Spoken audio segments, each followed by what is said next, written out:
peu la mémoire à tout le monde.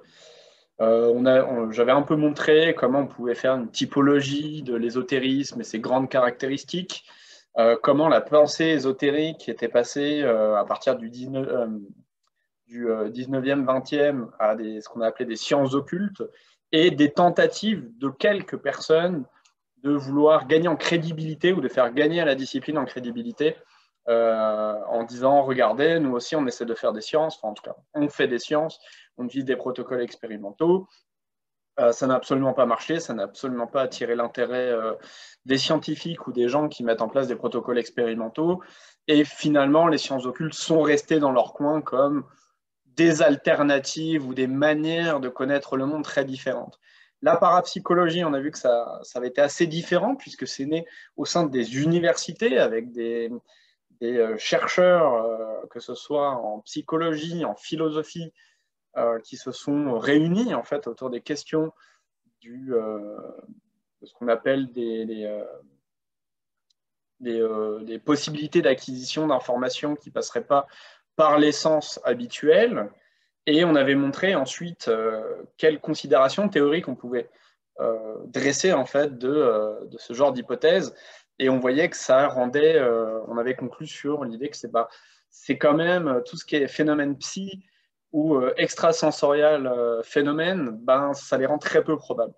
Mais du coup, je n'avais pas parlé des protocoles expérimentaux à proprement parler. Et c'est un peu de ça dont que je vais mentionner maintenant.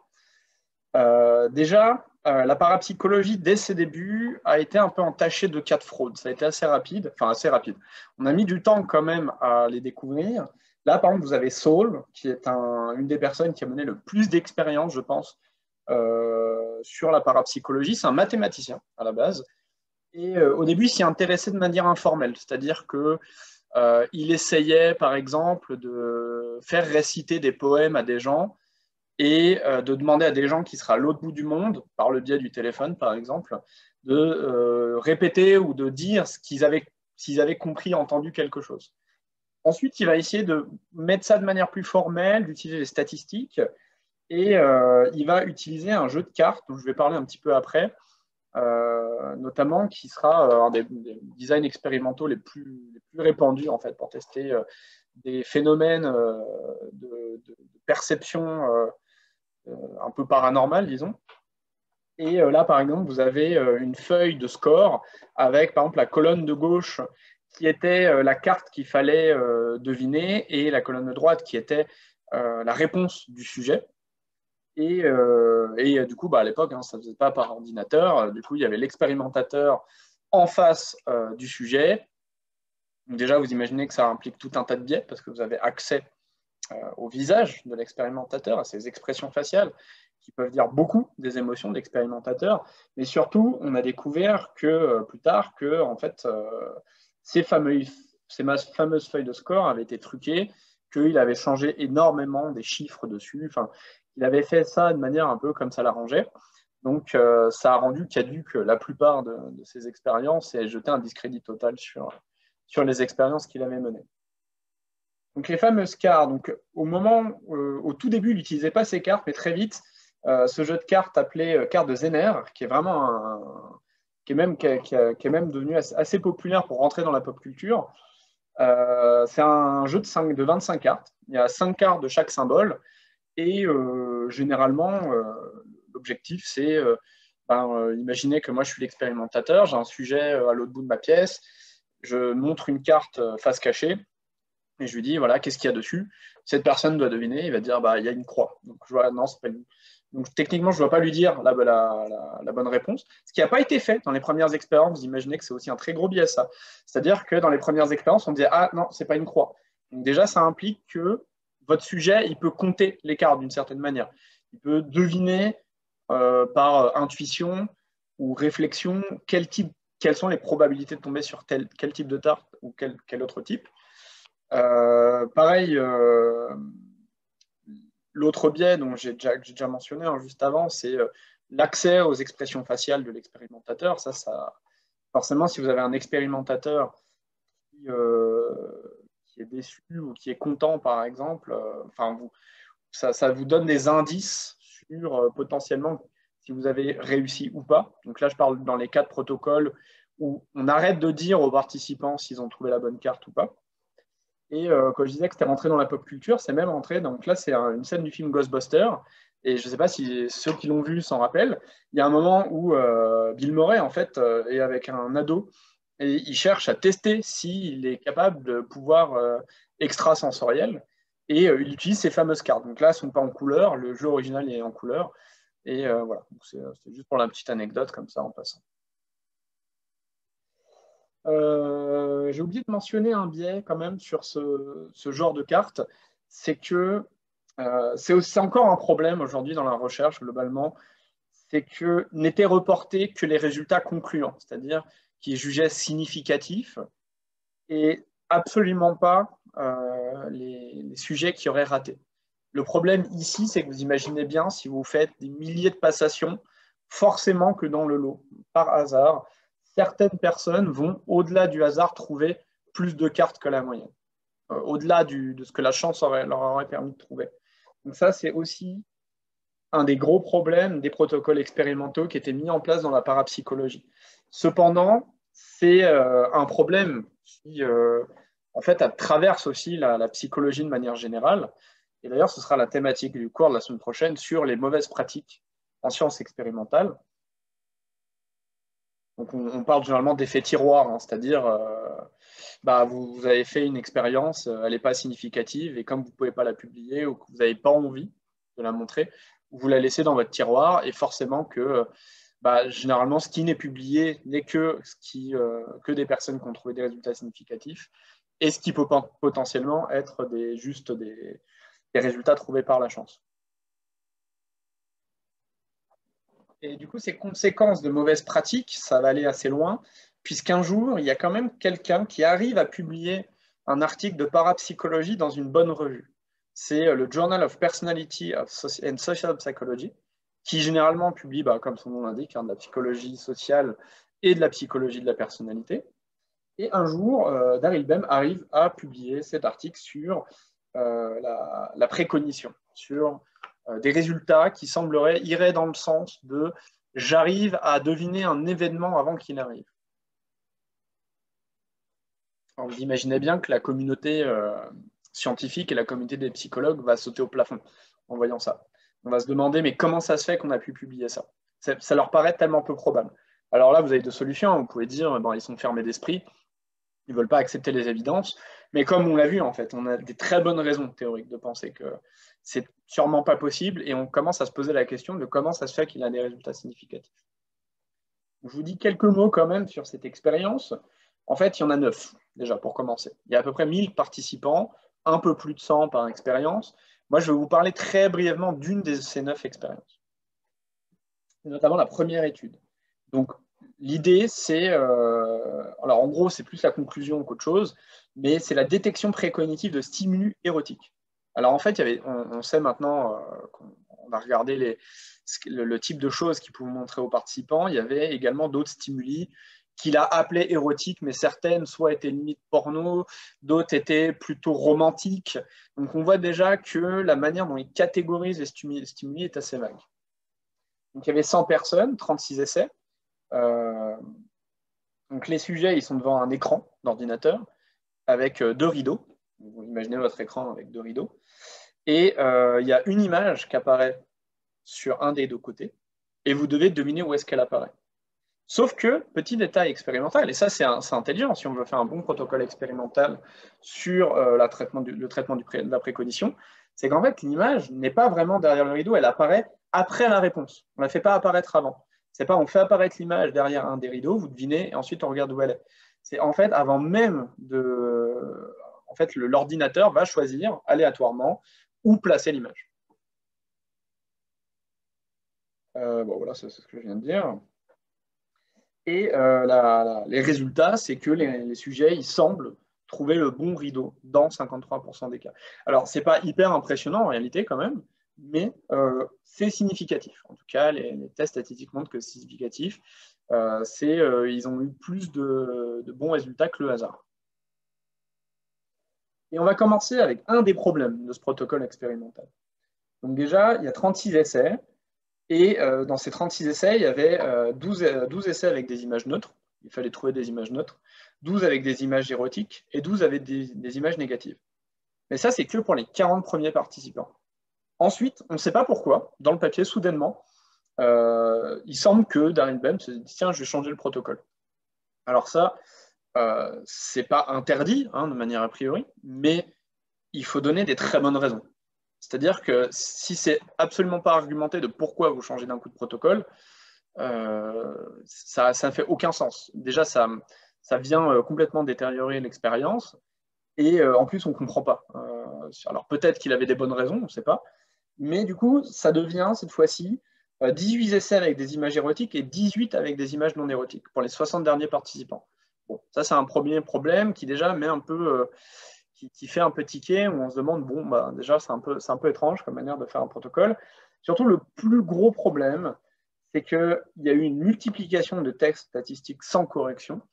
Je ne vais pas en parler beaucoup aujourd'hui, parce qu'on aura l'occasion d'en parler plus la semaine prochaine avec notre invité Aurélien Allard, qui viendra vous parler de crise de la reproductibilité et de tout un tas de raisons pour qui augurent cette crise.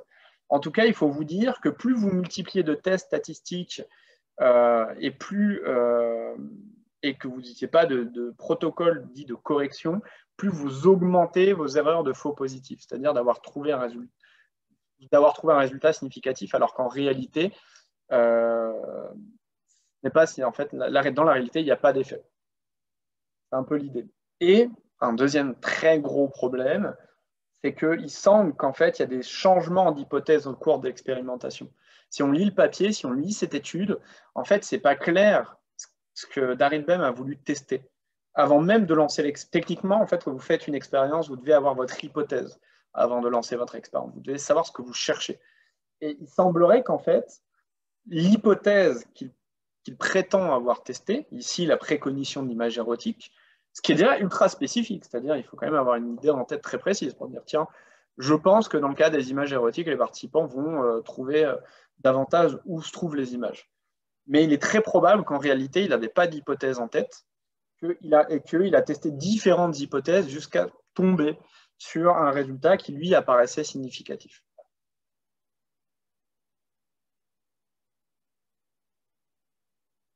Donc, pour conclure un peu ces résultats empiriques douteux, je veux quand même juste dire un mot quand même sur cet article-là. C'est pas pour rien aussi que j'en parle, ça permettra aussi de faire la transition avec la semaine prochaine. C'est justement des articles qui va motiver la communauté à lancer des projets de réplication, c'est-à-dire des projets qui vont prendre au hasard, alors ils vont choisir des revues, notamment celles que j'ai mentionnées, et choisir au hasard certains articles, prendre des tailles d'échantillons, des sample size beaucoup plus grandes, donc davantage de participants, et voir si on trouve les mêmes effets. Donc j'en dis pas plus.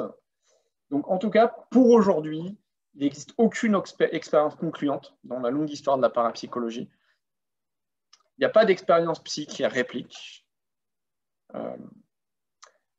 Quand généralement il y a des soi-disant phénomènes psy qui sont significatifs, c'est souvent des observations disparates ou incohérentes ou isolées qui ne méritent pas vraiment l'attention des scientifiques, dans le sens où, comme je l'ai dit, ça va être des protocoles expérimentaux absolument pas rigoureux dont on ne peut rien tirer.